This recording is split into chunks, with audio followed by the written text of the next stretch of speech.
नमस्कार दर्शक बंधु मु स्मिता सोनाली मोर यमी टाइम चैनल को आपण मानकु स्वागत जनाऊँगी। आज आमे बनाइबा ओडिशार भद्रक प्रसिद्ध छेना मुडुकी। चलंतु रेसिपी स्टार्ट करिबा। छेना मुडुकी तैयारी करिया पई मु एठी 300 ग्राम पनीर को छोट छोट काटी नेइछि। आउ चीनी 1.5 कप नेइछि।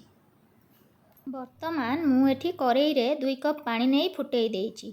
आउ पानी फुटी गलानी सेथिरे मु चीनी ऐड करी देइछि। चीनी को पानी रे भलो भाबरे गोलेइबा। चीनी जेमती पानी रे भलो भाबरे मिसी जिवो।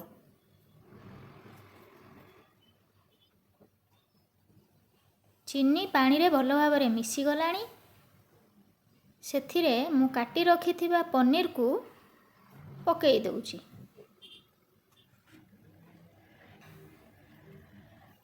मने रखंतु पनीर को एठी पकेई सांगे सांगे गोलेइबेनी।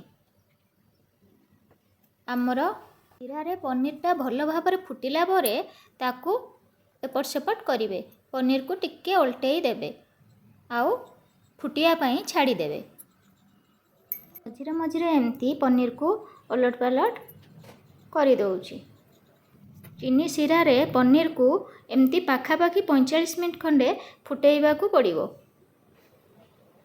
पनीर रो टिके रंग आसीबा पर्यंत देखंतु आमर सिरा टिके कमी आसिलानी।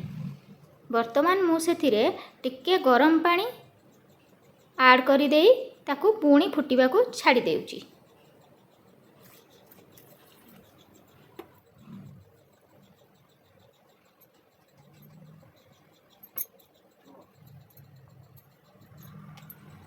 वर्तमान मु करेई को आउ गोटे चूल्हा को ट्रांसफर कर नेइछि। आ सेई चूल्हा रे आउ गोटे जगह बसई से आधा कप रखिथिबा चीनी को कैरामेल करि नेबा।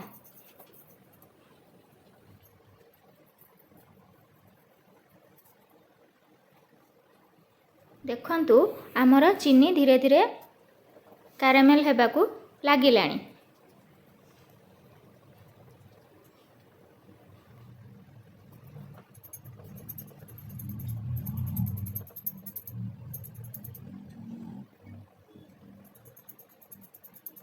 वर्तमान देखंतु चीनी आमर भलो भाबरे कैरामेल हेई गलानी आ फुटिलानी। वर्तमान रंग आसी गलानी चीनी रे। सेई कैरामेल चीनी को आमे से सिरा वाला पनीर रे पकेई दबा। जहा फल रे कि पनीर रे मार्केट परी छेना मुडकीर रंग आसी जिवो। आउ ताकू गोलेई भलो भाबरे फुटिबा को छाड़ी देइछि। वर्तमान आमर एठी छेना मुडकीर रंग आसी गलानी। वर्तमान आमर छेना मुडकी रेडी हो गलानी। ताकू सिरारू छाणी आनिबा।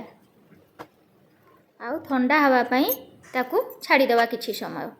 आमर छेना मुडकी रेडी हो जाइछि। ई रेसिपी को घरे निश्चय ट्राई करंतु आ मते कमेंट बॉक्स रे जणांतु।